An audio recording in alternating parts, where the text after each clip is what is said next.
Alright, hi, this is Dr. Jamie Pendleton. This is my husband, Dr. John Pendleton. We are back with Maranatha Minutes.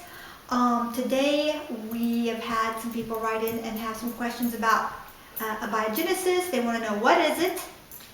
And is it possible or impossible? Is it true or is it not true?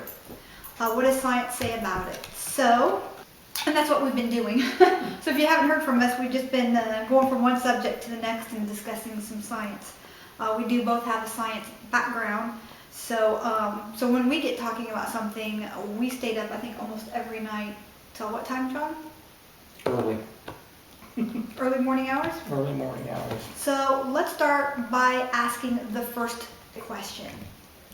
Is it empirically supported? Is it empirically supported?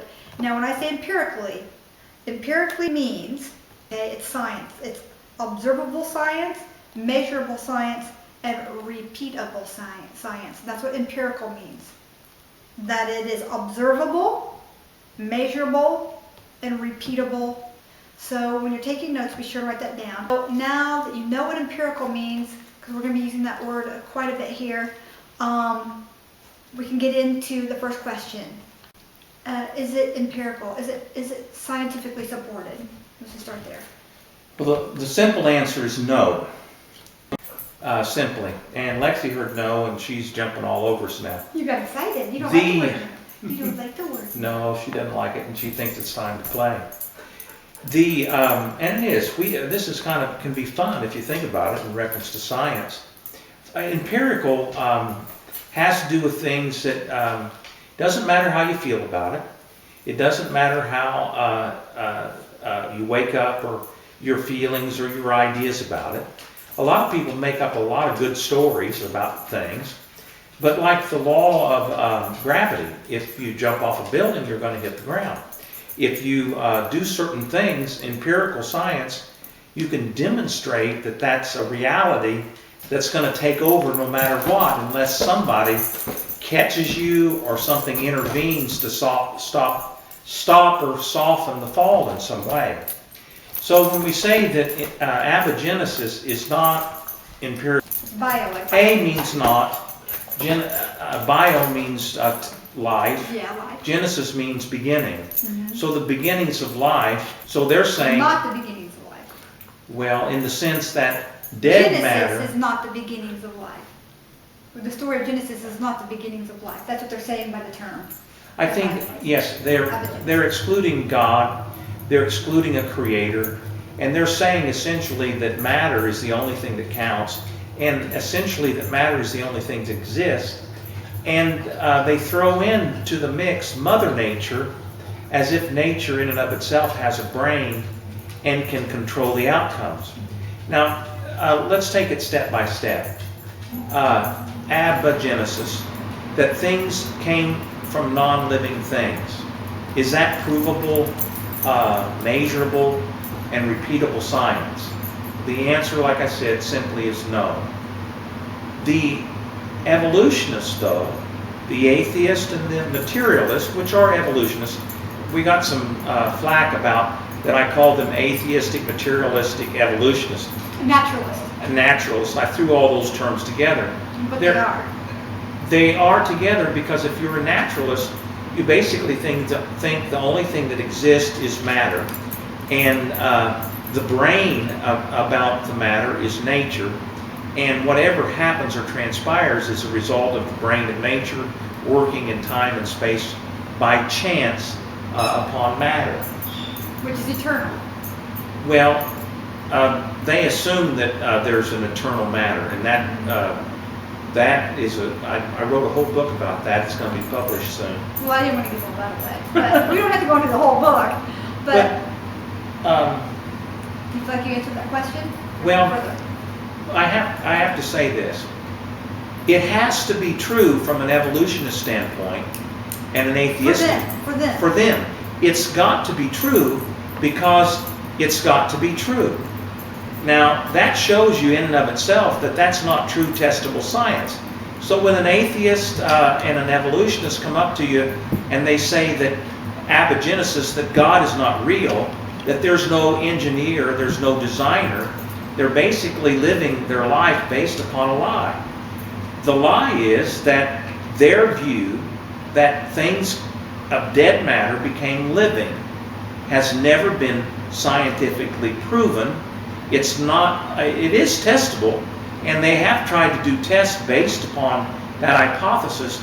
But the problem with the hypothesis is, by random choice or chance, you do not get the result that you need to produce life.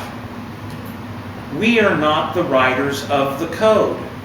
Nature is not the writers of the code. Life is a highly complex code.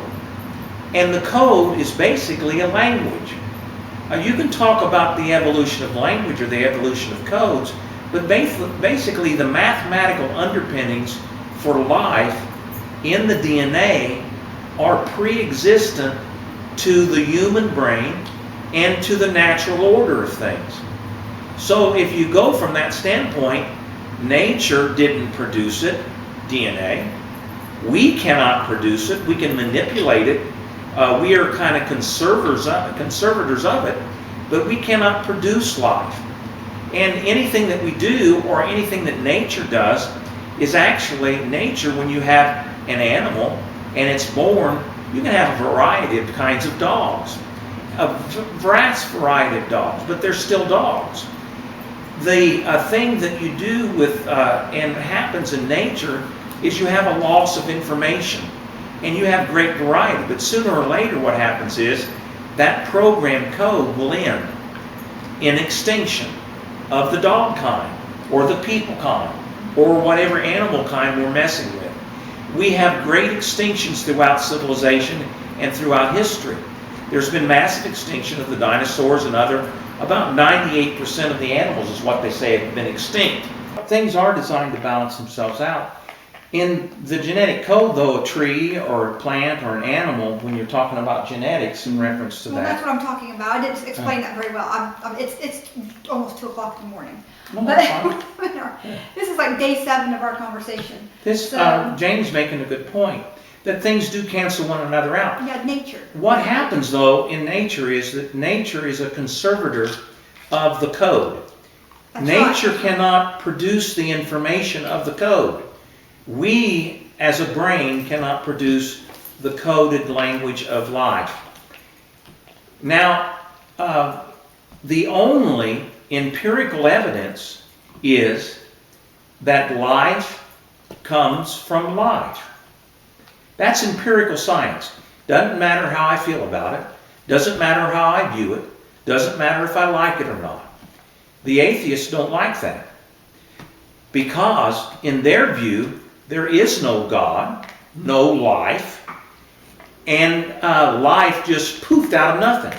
The greatest miracle that you ever have in the history of the human race would be the miracle of abiogenesis. Mm-hmm. We believe in the Bible that the designer, life, produced life. Now that's in direct agreement with what we believe as far as a creator. Life comes from life is in direct agreement with the empirical science that the creator, the engineer, designed life and produced it upon in the universe and upon this earth. All right, so you'll hear us talk often about a man or scientist by the name of Louis Pasteur.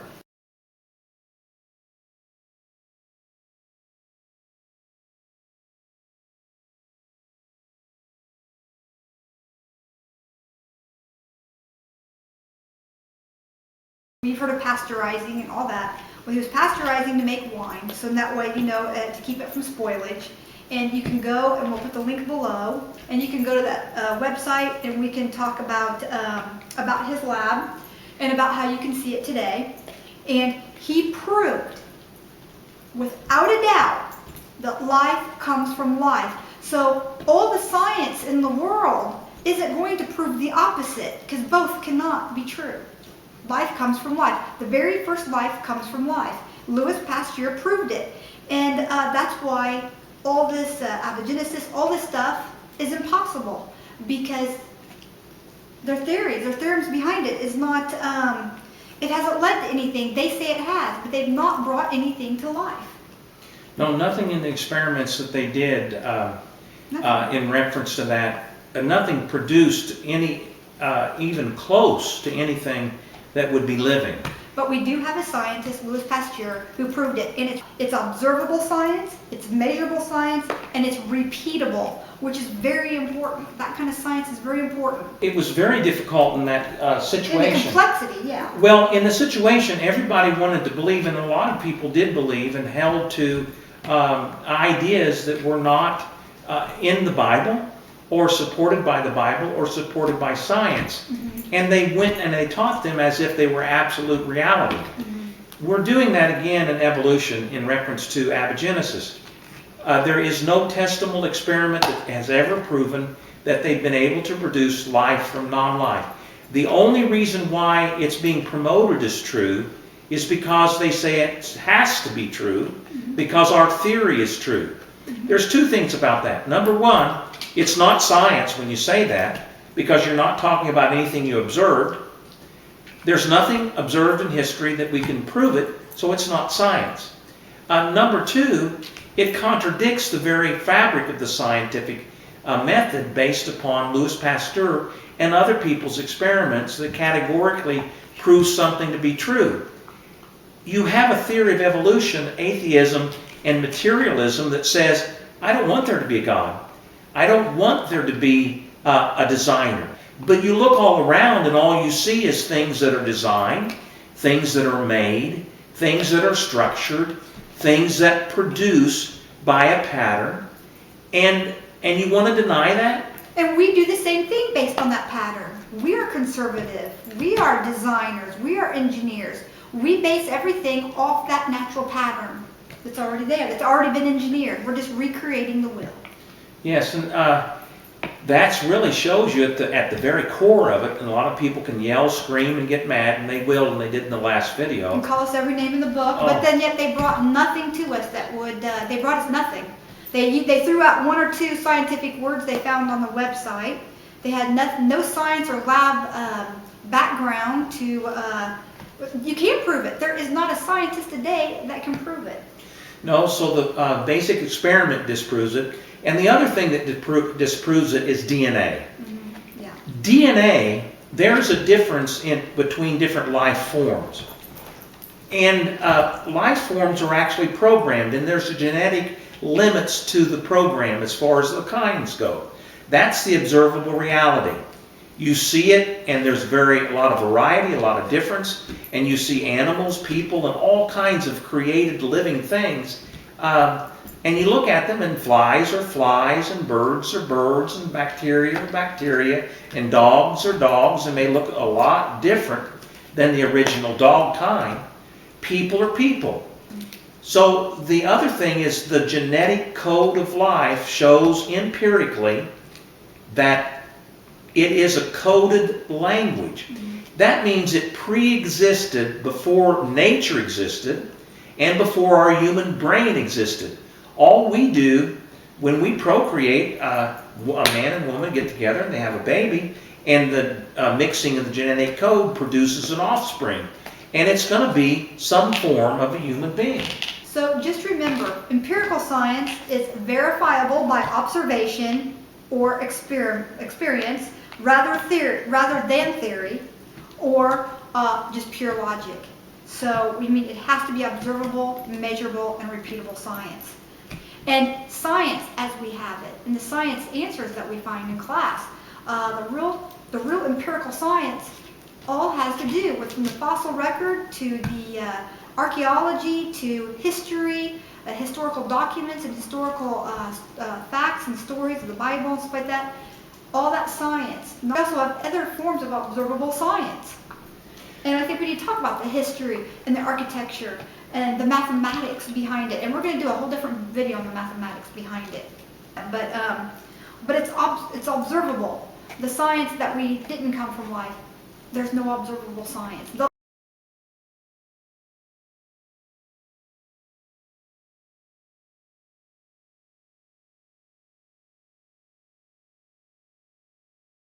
Janie's saying is really true.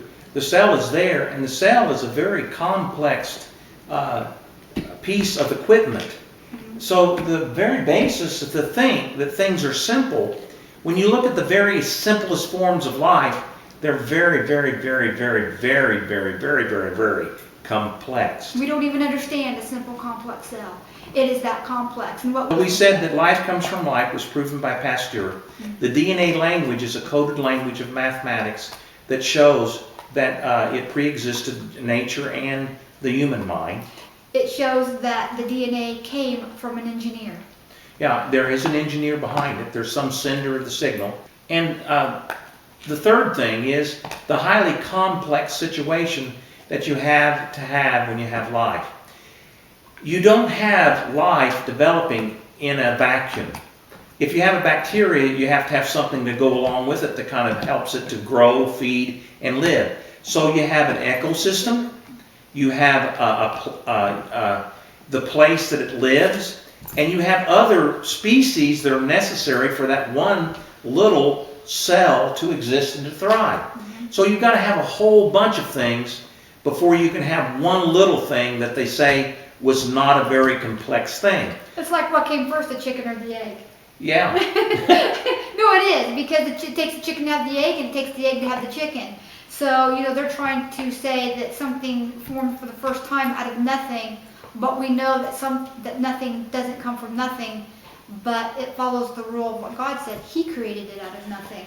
He gave His life and His spirit on it. So it did come from life. It came from His breath. It came from His word. It came from Christ. Christ is the word of God. Yeah, and what Janie's saying Covered is the earth. very true.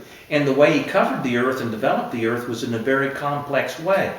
So if you look in Genesis, in the beginning God created the heavens and the earth, and God said, let there be light. And then the flow of that, all the things that happened next in the cosmic days that followed, was things that had to be there before something else could be there. So you had to have this before you had that.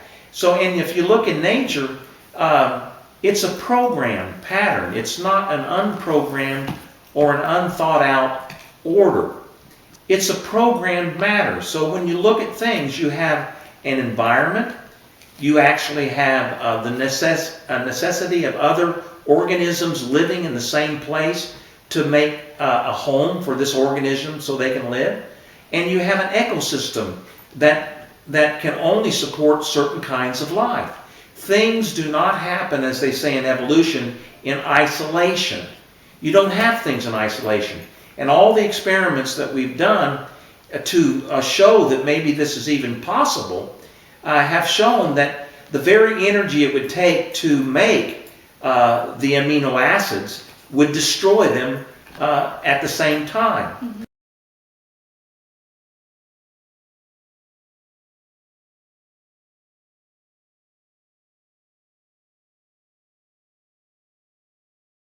So they have a little place in their experiment where they have a little catch, a protected place. There's no protected place in the earth that would be existent. Not during the chaos it would have been under. No, and if you have chaos, like Janie said about an engine, you have to have some containment. And really you have a progressive, one thing happens, this thing happens, and you don't have the interconnection between the simple and the complex, because the basis of life is very, very, very complex. And it takes an engineer to bring that complexity into power. Yes. And then make it work for you. And that's what God did for us. In all things. In all things. So the next question is, how do you make an observable theory true? And I got the answer to that one. He's smiling. I'm going to do this one. It's short and sweet. You just say, believe in it. That's all you have to do, is just say believe in it. You don't need to prove it or anything else. So how do you make an unobservable, it means an unempirical fact, how do you make an unobservable theory true? And this is what the scientists are doing, that are trying to delete God and an engineer, or a creator, out of the picture. They simply say, just believe in it and shut up. Well, and that's really what force you in reference to believing.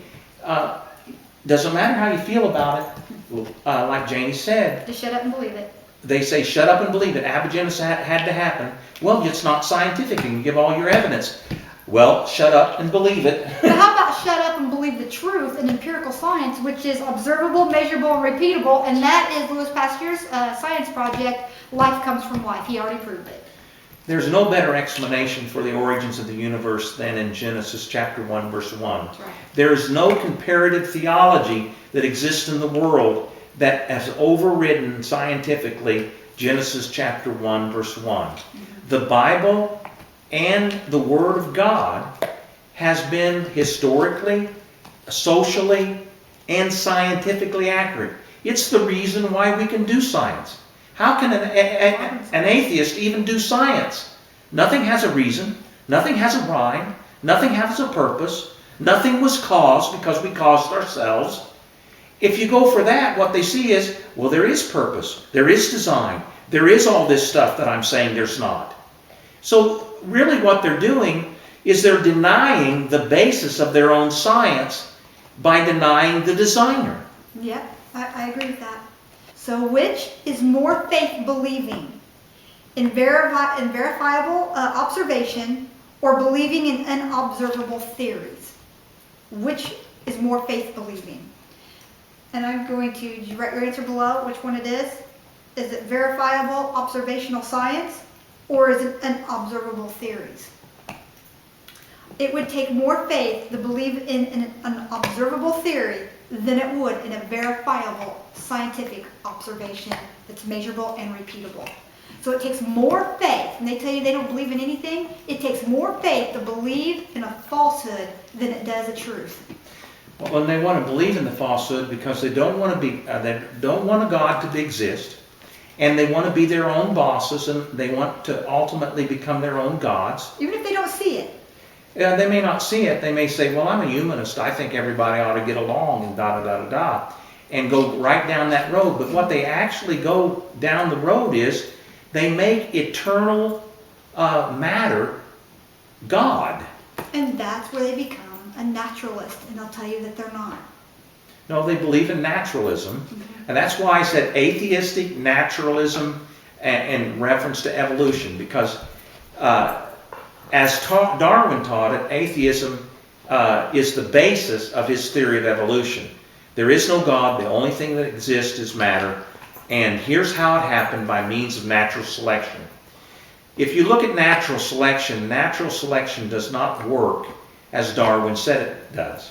Natural selection is a calling of the different species that don't fit into their environment. It is not a production of something better, and it's not a production of something new, and it's not a production of any new information. Ask Mel. Ask Mel about that. What was his thing? It was millions of people in a very short period of time. And what was his words? He said it was a great leap forward. A great leap forward to get rid of anybody that wasn't like his ideal of what was perfect and what the world should be, like him. We've had those social experiments with atheism and people becoming gods. Hitler became a god in his nation, didn't pay taxes, didn't care about anybody else, enriched himself, and let his people suffer the consequences of what he did. But the atheists don't think that. They think, well, I donate money to the poor. I give to the poor. I don't have to. See, my dad, I lived with him as an atheist. Well, the kid said he believed in something, but he thought the creator was long dead. But to us growing up, he always said that he was an atheist. He didn't believe in God. And he just would not discuss it. But they believe that this natural world leaves every man to each his own, and may the strongest, best man win. And you don't have to share anything with anybody because you just need to let the weak die off.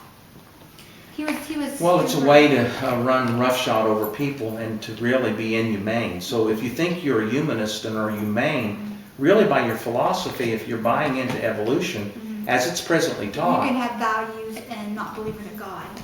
You're becoming your own God. You are and I lived with somebody like that, and they do not see it. They do not see it.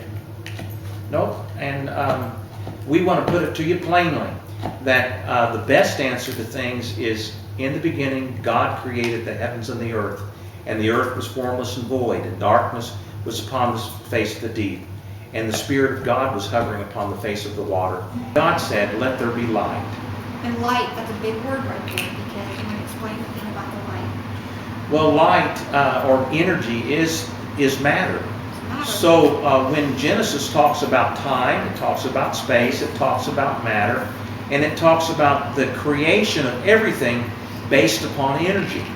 So everything came from energy, but the initial force and the brain and the knowledge and the coded language, the word that was in that, the mathematical formulation to produce life, is in the code of our DNA.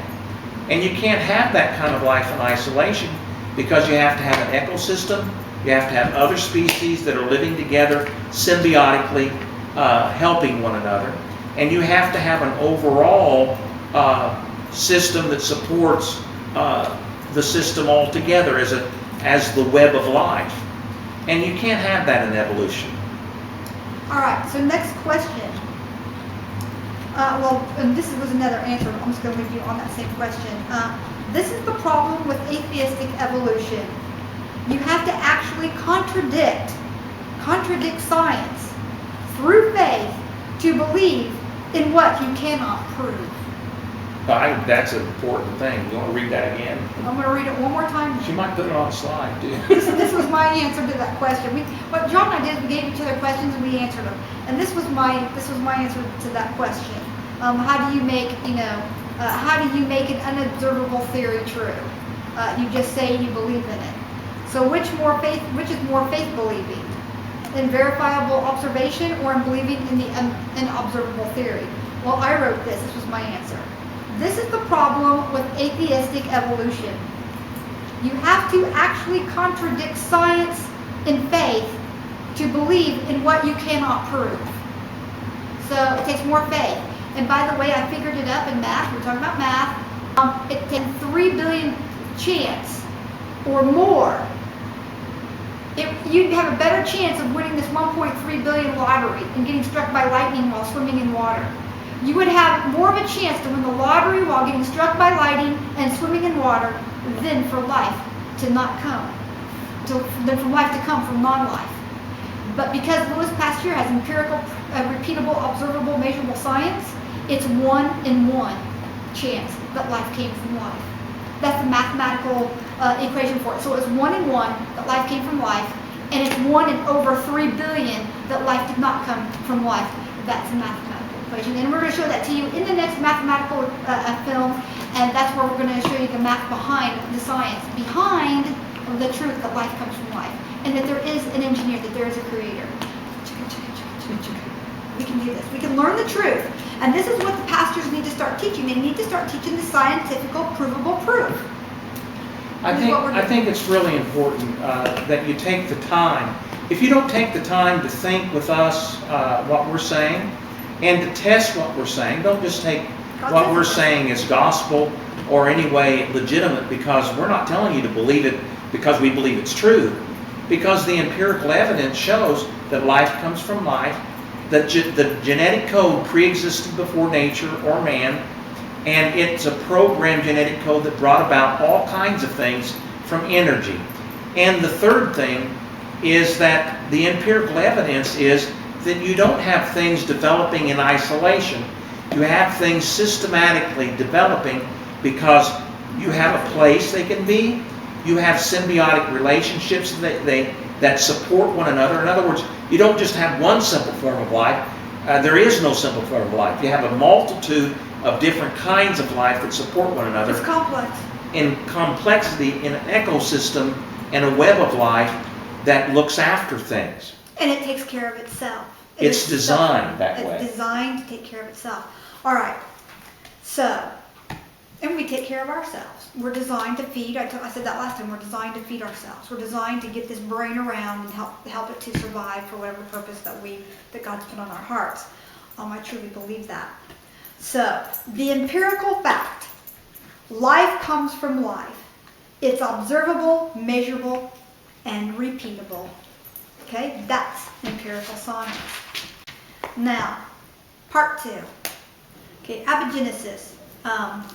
This is just a quick part we want to go over. It's called the theory of abiogenesis. that life can arise spontaneously from non-life molecules under proper conditions. Now we discussed that and we showed you how in that vacuum and how none of that was present. Like I said, 1 in 3 billion and some chance, or 1 in 1 chance, mathematically, that life came from life, because it's provable, measurable, repeatable science.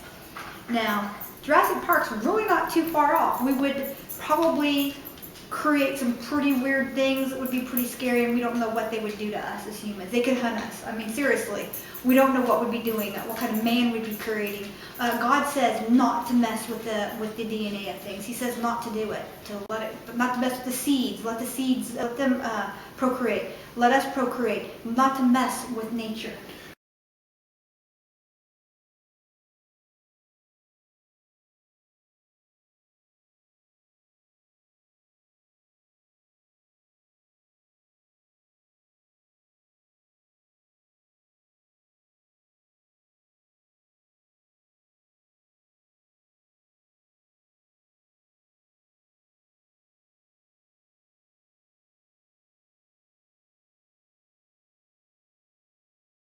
Well, if you do, then what happens is, like in the GMO grains that you've talked about before, we've talked about that, you produce extinction, and you can't use the seeds. So if you got some crazy looking creature you created, it may not be viable in reference to the natural setting, and you haven't benefited that species by what you've done. That's right. And it becomes very dangerous in reference to, if we adapt everything to suit ourselves, we create an environment that we can't live in. That's right. So the changes that had to take place to get us where we are today are in the hands of the Almighty. That's right. Amen. Praise Jesus. All right, we love you. Go with God. Have a very, very safe week ahead. Okay.